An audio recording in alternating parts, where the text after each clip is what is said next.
I'm Kira Cleveland, and this is Human Intelligence. With my co-host, Ned Hayes, we talk about the importance of human creativity in the age of AI. Welcome to the future. Ned, as always, it's good to see you. How you been? Great. Happy Monday morning. Yes, happy Monday.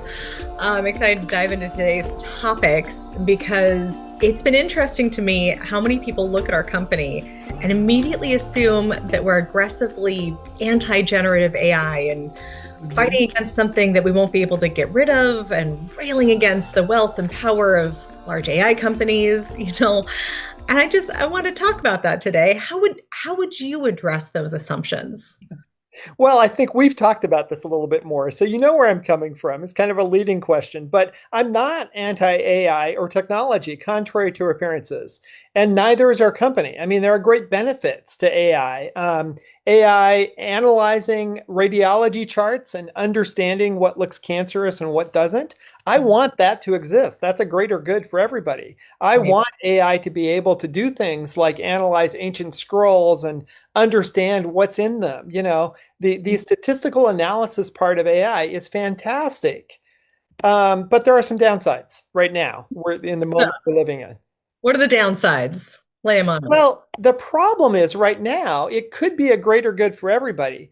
But right now, it's built for the benefit of the few. So right now, short-term capital gains are kind of prioritized over any other measure of success, whether it's making the world a better place, whether it's helping people to thrive or survive. I mean, AI has been used by Israel in Gaza to destroy people. AI has been used to arguably to destroy 21 billion in funding for the US government by the Doge boys. I mean, that was the recent analysis. And if AI is being used to destroy things instead of to make life better, it should be questioned.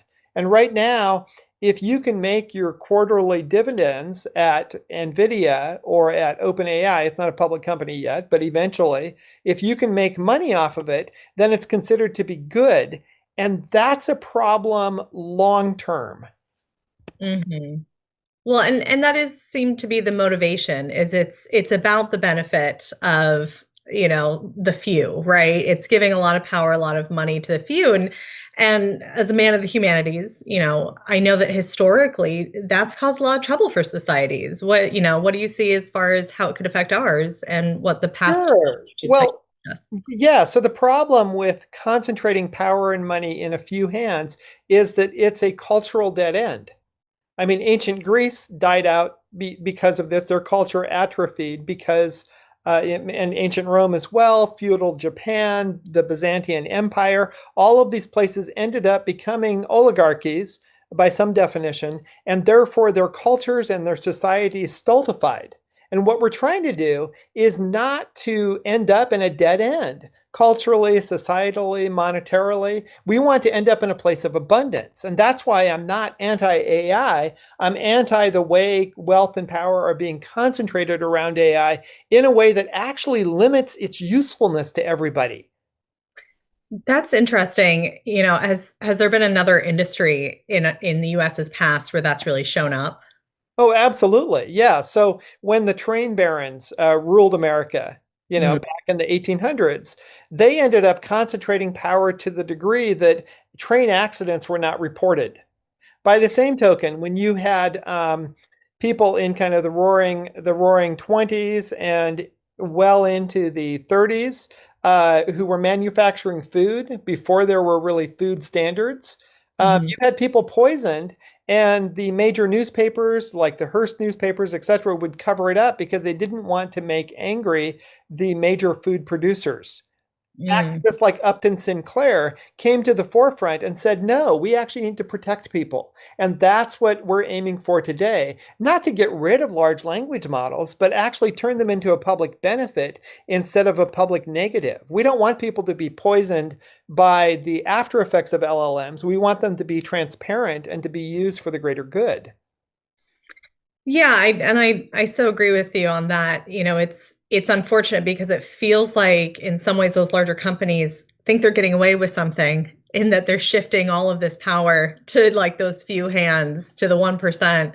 Um, and so it's difficult because it feels like they're obscuring how everything works. to hide that Right, fact. right. They're making it opaque and Yep. making it like the whole idea that that LLMs are a black box. Mm. That's just trying to protect their trade secrets. And Mm. if we look at the way that trade secrets benefit the few, this goes right back to the fact that the companies are benefiting instead of the larger population. So, for example, when we look at the larger population in the US back in the 50s and 60s, Hmm. the US had a roaring economy, was doing very well. The middle class was doing well, but the marginal tax rate for wealthy people was up at 70%. And that Really? really, yeah, so that was the most successful the US has been, but it was because it was more equitable. More people benefited from the largesse of the economy than are benefiting now. I mean, right now, for you or me to be able to earn the money that Elon Musk has at our current rate of pay, we don't make a lot of money, would take us probably 10,000 to 20,000 years. And that's a wealth gap that is equivalent or exceeds Rome at its decline. And I see us declining, and I don't want us to decline. I want us to thrive and prosper. Yeah, I 100% agree with you on that. Taking that into consideration, we have this concept that, if a business is running something, it's going to always be for the business's good, right? That it's never going to be a balance between what's good for the business, what's good for the public. But I really hope that's a fallacy. Can they exist together? Have there been examples of technology that have been able to bridge that gap between benefits for the business and the people? Oh, absolutely. And what's fascinating is that uh, the medium by which we're communicating now was not invented by a billionaire and Mm. was not invented by people who were privileging short-term quarterly gains. Instead, it was invented by the government. It was a public good. The internet came out of the Department of Energy, the Department of Defense, DARPA, ARPA, all of these things originated the internet. It was funded by the public for the public. The same with smartphone technology and GPS that we all use for Google Maps or Apple Maps today. That all came out of government funding. mRNA vaccines, that is one of the signal accomplishments of our century in terms of vaccine technology, came out of the government. So did the Human Genome Project, MRIs, all of these were publicly funded. A billionaire didn't fund those things. Even vaccines at the beginning were not created by billionaires. So it's possible for the public to fund things and achieve greatness. I mean, we saw it with the moonshots back in the 60s. Anyway, there's numerous examples. And right now, Good. we're saying that billionaires are the example of success, and they're actually an example of of a society failing. Mm. Okay, so it is possible for the two to actually thrive together. So Yeah. bringing it back to AI companies, what would you see as possible if those companies did choose to shift to public good as a focus as far as their LLM development and execution?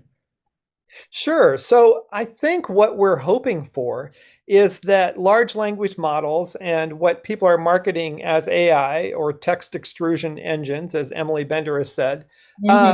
would be used for a public good and would be transparent in what's gone into them and what comes out of them.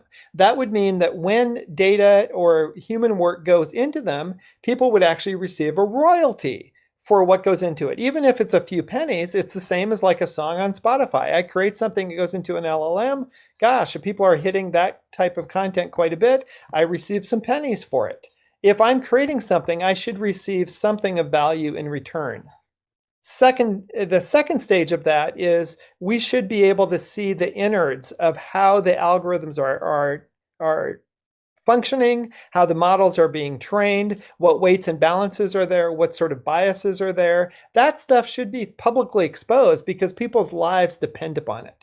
And third, the outputs of those LLMs, whether that's being used as kind of a therapeutic aid or whether it's generating text, those should all actually be exposed and described in ways that benefit the public.